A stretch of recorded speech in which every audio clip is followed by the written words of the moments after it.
Okay, this is the photoelectric effect experiment. Inside of this black box, we have there's actually a glass tube in here filled with mercury, and there's a high voltage AC high voltage that goes through the mercury vapor, and what that does is it causes the vapor, the mercury atoms to the electrons in the mercury atoms get knocked out to higher orbitals, and when they fall back in, they emit specific wavelengths of light. So electrons get bumped out to the first orbital, fall back in. That's an energy of a color of light that comes out. If they get back 2 levels out and go back to the first level, that's another energy. 2 levels out and go back to the ground state, that's another energy. So it turns out that for mercury vapor, there's about 5 very distinct wavelengths of light, which each wavelength corresponds to a frequency, that's going to come out in this direction through this slit.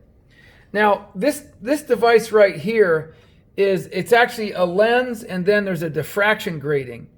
So as you know from studying your diffraction interference, as light goes through a diffraction grating, the different wavelengths will have their first order peak at different angles. So if you see here, we've got this is the central maximum, but over here you're going to see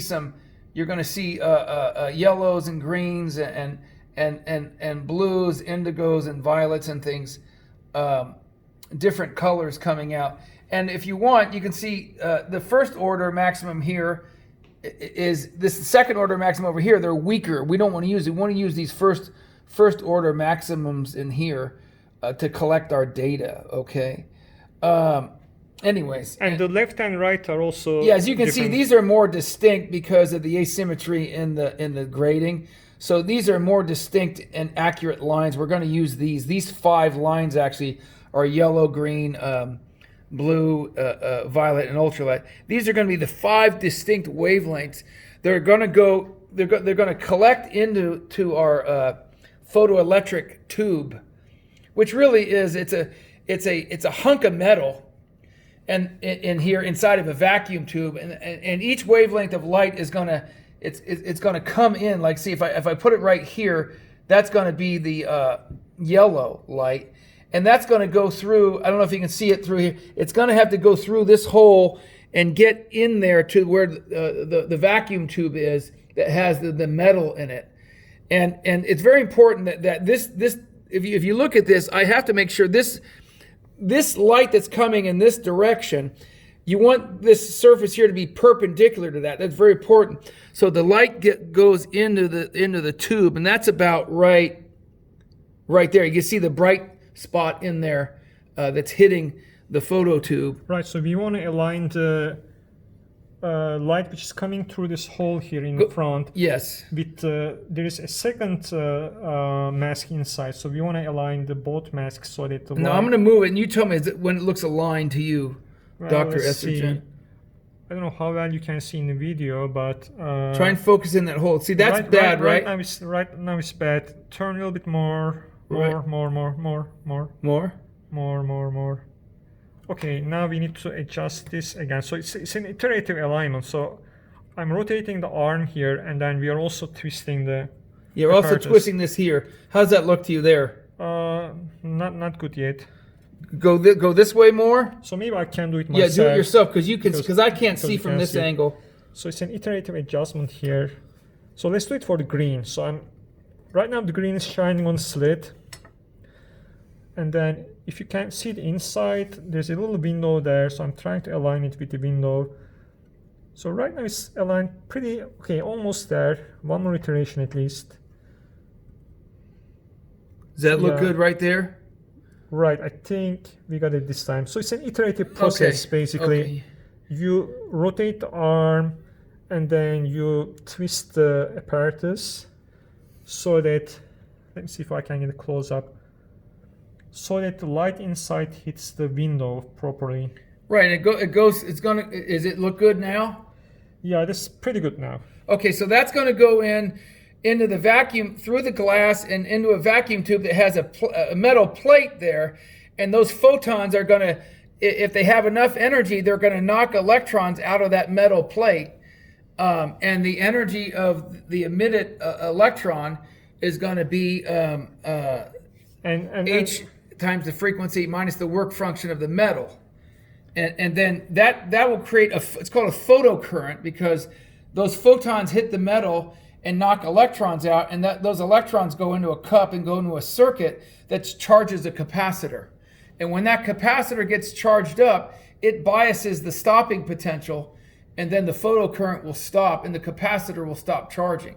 And so this voltage right here, if you look at this voltmeter right here, that's going to give you the actual voltage, the stopping voltage of this first light, which was yellow. Yellow. Right now it's green, but yes, yeah. Yellow or green. Yeah. Right now it's green. If we move it to the yellow, then that'll change this voltage, right? We have to reset it though, right? Yeah. Okay. So that's the apparatus. Go Another ahead. thing is the focusing here. So right. Let me put this over here. So roughly, so the apparatus is there. So if you can hold it in that, that's about right. So that distance right there. And then then we want to loosen this screw. Yeah. And move this a little bit toward this side so I can see the right there? yellow and green. Yeah. So go ahead and move that. If you can see it here. Oh, a little bit further, a little bit back. I think that's a little bit further to the front. Okay. A little bit further to the back. Yeah, maybe. I think it's right around there. Okay, probably. show them. We're just moving this thing here. Yeah. We're just moving this. When you like it, I'll tighten the screw. When you feel like you're in focus. I think it's right around there. I think it's fine. I'm gonna tighten up right there, okay? Yeah. So that's the other adjustment. Okay. So we're gonna swing the photo detector through the different wavelengths. Yeah. Okay. So there are like a few adjustments here. The focusing and the alignment here are like our main adjustments. I mean, if you don't get those right, then it's not gonna work. And another note here is that we have yellow and green filters. So for yellow and green colors, you can see the yellow and green filters here. We need to use these filters because these filters are going to filter out the second order blue lines that might overlap the yellow and green colors. We don't want second order blue lines to overlap with the yellow and green, otherwise the data is not going to make any sense. So whenever we do the yellow and green lines, we need to use these filters. For the blue lines, we don't use any filters. Blue lines are done without any filter.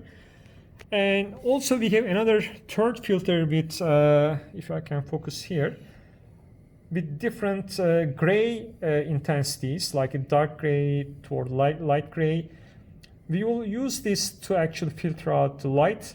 This doesn't change the color spectrum. It doesn't filter according to color, but it changes the light intensity. So that way we can see how the photoelectric current depends on both the photoelectric current and the photoelectric voltage, stopping voltage and the charging current, how they depend on the light intensity. So that's another thing we are going to study. So we are going to change the light intensity to see if the photoelectric stopping voltage changes and if the photoelectric current changes. Okay, Doc? In other words, the question being, does the stopping voltage, is it a function of frequency, or is it a function of frequency and intensity? And these are questions that the experiment will answer. Right, so we are also trying to see whether the classical or quantum theories of light work better. Good, okay. So you want to then go through and measure all the stopping voltages without the grayscale.